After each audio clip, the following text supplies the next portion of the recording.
आपल्याला प्रेक्षक प्रश्न विचारतात, बघूया काय विचारायचं त्यांना.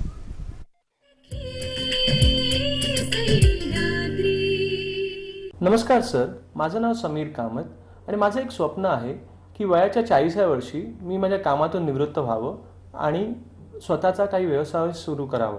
पण माझ्या सध्याच्या कामाच्या व्यापात मला माझ्या या स्वप्नपूर्तीसाठी पुरेसा वेळ मिळत नाही. तर या संदर्भात आपण मला काय मार्गदर्शन कराल? स्वप्न आहेत त्यांची आणि खरं आहे की कामाच्या रेट्यामध्ये स्वप्न वेगळी राहतात, ही वस्तुस्थिती आणि तरुणांची तर नक्कीच आहे. तर काय मार्गदर्शन तुम्ही कसं कराल? मला असं म्हणावं वाटतं की तुम्ही जे म्हणताय की स्वप्न आहेत तीच खरी तुमची स्वप्न आहेत का नाही असं पडताळ करून बघायला पाहिजे. कारण वेळ मिळत नाही, तो काढावा लागतो. आणि ते जर का तुमचं खरंच स्वप्न असेल तर तुम्हाला त्याच्याकरता वेळ मिळेल.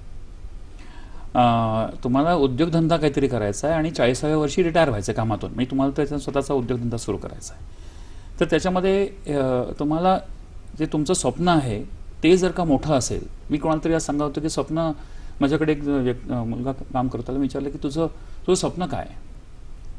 त्या म्हणतात तुला काहीतरी काय जनरल मॅनेजर व्हायचं कंपनीमध्ये, तो एक्झिक्युटिव्ह आहे. हसायला लागला. तर म्हटलं का नाही, व्हावंसं वाटेल की नाही? हो व्हावंसं वाटेल. तर जनरल मॅनेजरच्या व्हायच्या अगोदर तुला मॅनेजर व्हायला लागेल. छोट्या छोट्या पायऱ्या आधी निर्माण करायच्या आणि ते झाल्यानंतर तू काय करतोयस ते त्याचा विचार कर. म्हणजे तू कुठे आहेस, याच्याने तू काय काय घेतलं आहेस? मोटरसायकल घेतली आहेस, एक घर घेतलं आहेस का? मोटरसायकल घेऊन तू कुठे आहेस? समुद्रकिनाऱ्यावरती आहेस का? तुझ्याबरोबर कोण आहे?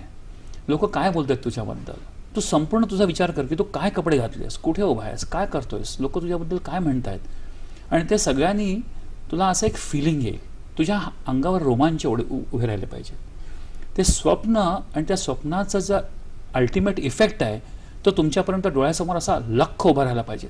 ते जे तुम्ही बघू शकत नाही उघड्या डोळ्यांनी ते तुम्ही अस्तित्वात आणू शकत नाही. तर जर का तुम्ही स्वप्न अशा तऱ्हेने बाणवलं आणि मग त्याच्यानंतर स्वप्नाच्या नंतर फक्त ती व्हिजन नव्हे पण ते व्हिजन पाहिजे, त्याच्यानंतर तुमचा गोल म्हणजे ड्रीम विथ अ टाईमलाईन ती पाहिजे.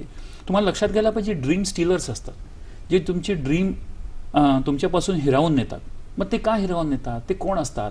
ते कदाचित तुमचे बरेच जवळचे लोक असतात की ज्यांना तुमचं चांगलं हवं असतं पण त्याला तुमच्या ड्रीमबद्दल त्यांना फारशी माहिती नसते.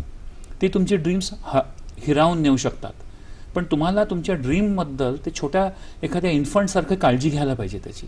आणि योग्य लोकांना, इन्फंटची काळजी कशी घेणार तुम्ही?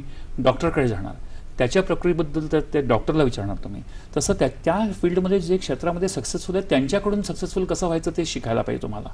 जे त्या क्षेत्रामध्येच कधी गेलेत नाही त्यांच्याकडून तुम्ही शिकायला आणि त्याच्याकडून सल्ले घेतलेत तुम्ही, तर तुम्ही म्हणलात त्याप्रमाणे सल्लागार मी तुम्हाला कदाचित तो गार करून टाकेल तो सल्ला तुमचा. तर तुम्हाला तसं जर का तुम्ही केलं तर तुम्ही एक बिझनेस प्लॅन बनवू शकता. आणि समीरला मला हे सांगावं असं वाटेल की स्ट्रॅटेजी ही लोकांना माहिती नसते बऱ्याचदा. स्ट्रॅटेजी म्हणजे काय, कसं काम करायचं त्याची पद्धत. आज तुम्ही डोंबिवलीहून गाडी पकडलीत आणि मुंबईला येत आहे तर त्याची तुमची एक स्ट्रॅटेजी असते. गाडीला गर्दी कशी असेल, कपडे कसे घालावेत, बॅग कशी ठेवावी, कुठे उभं राहावं, कसं चढावं, उतरताना काय करायचं, ते हे बिझनेसमध्ये काय आणि छोट्याशा ॲक्टिव्हिटीमध्ये काय, ही छोटीशी स्ट्रॅटेजी असते.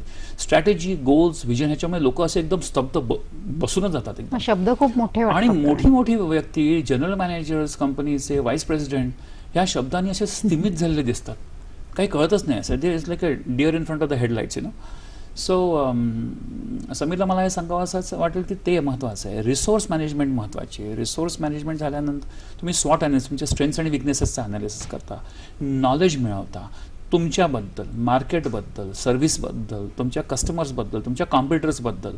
ते मिळवून जर का तू पुढे गेलास समीर आणि जर का तू स्ट्रॅटेजी बनवलीस तर, आणि त्याच्यामध्ये पुढे पण बऱ्याचशा गोष्टी आहेत आपण कव्हर करणार आहोत, पण वेळ मिळत नाही असं कारण जर का असेल तर तुझी ड्रीम योग्य आहे का ह्याचा विचार कर. ड्रीम जर का योग्य असेल तुझी तर त्याला तुझ्यावरती, तुझ्या ड्रीमवर विश्वास आहे का ह्याचा विचार कर. कारण तू तुझ्या ड्रीमवर विश्वास ठेवला नाहीस तर कोणीही ठेवणार नाही.